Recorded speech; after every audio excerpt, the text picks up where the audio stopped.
नमस्कार दोस्तों, स्वागत है आपका ग्रेनो न्यूज में। मैं हूं रोहित प्रियदर्शन, कार्यक्रम सेहत के साथ। इस कार्यक्रम में आपको जागरूकता से संबंधित, जो स्वास्थ्य के प्रति जागरूकता होती है उससे संबंधित हम कार्यक्रम पेश करते हैं।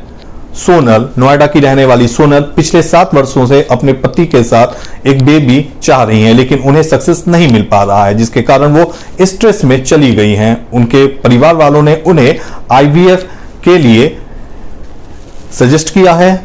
सोनल भी तैयार है आईवीएफ के लिए, लेकिन उनके जेहन में कुछ सवाल है। आईवीएफ होता क्या है, इसका सक्सेस रेट क्या है, कहीं उनके स्वास्थ्य पे इसका असर तो नहीं पड़ेगा, कहीं उनके बेबी पे तो इसका असर नहीं होगा। यही जवाब वो चाहती हैं, जिसका जवाब हम ढूंढने आए हैं आज इंदिरा आईवीएफ नोएडा सेंटर में। यह सेंटर 2020 में इसकी स्थापना हुई थी और कोरोना काल में इस सेंटर ने 500 आईवीएफ ट्रीटमेंट किया है। साथ ही साथ हम आपको बता दें, 1988 में इंदिरा आईवीएफ की स्थापना की गई थी और सक्सेस रेट बहुत ही बेहतरीन है। तो आज हम इसी सेंटर में आए हैं, नोएडा सेंटर में इंदिरा आईवीएफ के, और हमारे साथ हैं डॉक्टर मांडवी, जो इन्हीं कुछ जो सोनल का सवाल है और उनके जैसे कई लेडीज का सवाल होगा उसका जवाब वो देंगी। नमस्कार, मैं हूं डॉक्टर मांडवी और मैं इंदिरा आईवीएफ के नोएडा सेंटर में एज अ सेंटर हेड कार्यरत हूं।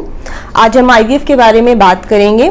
जैसा कि आप पूछें कि आईवीएफ क्या है, आईवीएफ का मतलब होता है इन विट्रो फर्टिलाइजेशन। आईवीएफ में बेसिकली जो चीज़ शरीर के अंदर नहीं हो पाती है, उसी चीज़ को हम आईवीएफ द्वारा लैब में करते हैं, और जब बच्चा बन जाता है लैब में तो उसे हम औरत के शरीर के अंदर प्रत्यारोपण कर देते हैं। अगर हम सीधे शब्दों में समझें तो आईवीएफ वो चीज़ है जो अंदर नहीं हो पाती है, वही चीज़ हम बाहर लैब में कर और शरीर में अंदर डाल देते हैं। जो आईवीएफ है ये कौन लोग इसे करवा सकते हैं, या कौन लोग आपके पास आते हैं ये करवाने? देखिए, आईवीएफ करवाने के लिए वेरियस फैक्टर्स हैं जो दोनों तरफ हो सकते हैं, मेल में भी हो सकते हैं, फीमेल में भी हो सकते हैं। पहले अगर हम मेल फैक्टर देखें तो ऐसे पुरुष जिनके शुक्राणु कम हैं, या जिनके शुक्राणु ही नहीं हैं, या शुक्राणु नहीं बन पा रहे हैं, ऐसे लोग आईवीएफ के लिए आ सकते हैं। और फीमेल्स में भी अलग अलग टाइप के प्रॉब्लम्स रहते हैं, जैसे ट्यूब ब्लॉक है, या अंडे नहीं बन पा रहे हैं, या फिर कोई हार्मोनल डिफेक्ट है, या यूट्रस की लाइनिंग में कोई दिक्कत हो जाती है, जिसके वजह से उनको आईवीएफ के लिए आगे जाना पड़ता है। अगला सवाल मेरा ये होगा, और जो लोगों के जेहन में होता है ज्यादातर, और हिचकते भी होंगे लोग, रिस्क क्या है इसमें? कोई रिस्क फैक्टर है तो कितना है? आईवीएफ में एज सच कोई रिस्क फैक्टर नहीं रहता है, ना ही इसकी जो दवाइयाँ या इंजेक्शन से इनका कोई लॉन्ग टर्म इफेक्ट रहता है। डेफिनेटली हर पेशेंट या हर पर्सन टू पर्सन डिपेंड करता है कि क्या रिएक्शन होगा, या दवाइयों या इंजेक्शन से क्या इफेक्ट आएगा फीमेल के बॉडी में। किसी किसी का वेट गेन हो सकता है, हार्मोनल डिस्टर्बेंसेस हो सकते हैं, बट डेफिनेटली जब हम ये इंजेक्शंस और दवाइयाँ बंद करते हैं तो सारी चीज़ें वापस नॉर्मल हो जाती हैं। तो एज सच कोई हाई रिस्क हम बोले तो इससे कोई हाई रिस्क रिलेटेड नहीं है। ऐसा भी सुना जाता है, वो क्या सही है क्या गलत है उसके बारे में अभी आप बताएंगी। तो सवाल ये है कि क्या इसका जो आईवीएफ के थ्रू बच्चा होता है उस पे कोई जेनेटिकल डिफेक्ट भी आ जाता है, या कोई डिजीज जो है जेनेटिक डिजीज? देखिए, ये एक मिथ है कि आईवीएफ द्वारा जो बच्चे होते हैं वो एबनॉर्मल होते हैं, या उनमें कोई जेनेटिक प्रॉब्लम होती है। आईवीएफ के बच्चे अभी तक 1 लाख से ऊपर हो चुके हैं, और आईवीएफ के बच्चे बिल्कुल नॉर्मल बच्चों की ही तरह होते हैं। इनफैक्ट आईवीएफ एक ऐसा प्रोसीजर है जहाँ पे जेनेटिक डिजीजेज या जेनेटिक प्रॉब्लम को हम डायग्नोज कर सकते हैं डालने से पहले बच्चे में। तो इसीलिए आईवीएफ में ऐसा कुछ नहीं है कि कोई जेनेटिक प्रॉब्लम हो जाता है बच्चे में।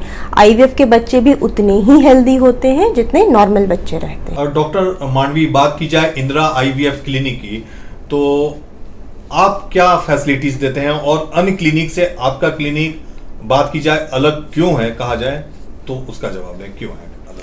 देखिए, इंदिरा आईवीएफ एक काफ़ी पुराना सेंटर है और हमारे 100 से ऊपर सेंटर्स खुल चुके हैं। प्लस अभी तक हम लोगों ने 1 लाख से ज़्यादा प्रेगनेंसीज दे चुके हैं हम। नोएडा सेंटर की बात करें तो नोएडा सेंटर 1.5 साल में 500 से प्लस पॉजिटिव प्रेगनेंसीज दे चुका है।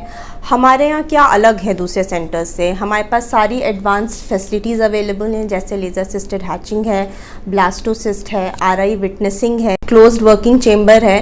तो हमारे लिए समझना ज़रूरी है कि क्लोज वर्किंग चेंबर क्या है। बेसिकली जैसे महिला के बॉडी के अंदर एक टेम्परेचर रहता है 37 डिग्री सेल्सियस पे ही एग्स और स्पर्म्स मिलते हैं और बच्चा बनता है, और जहाँ बच्चे की ग्रोथ होती है। तो क्लोज वर्किंग चेंबर बेसिकली एक वैसी ही फैसिलिटी है जो ऐसा टेम्परेचर प्रोवाइड करता है एग्स और स्पर्म्स को, ताकि एक अच्छा एम्ब्रियो बन के तैयार हो सके उसी टेम्परेचर पे।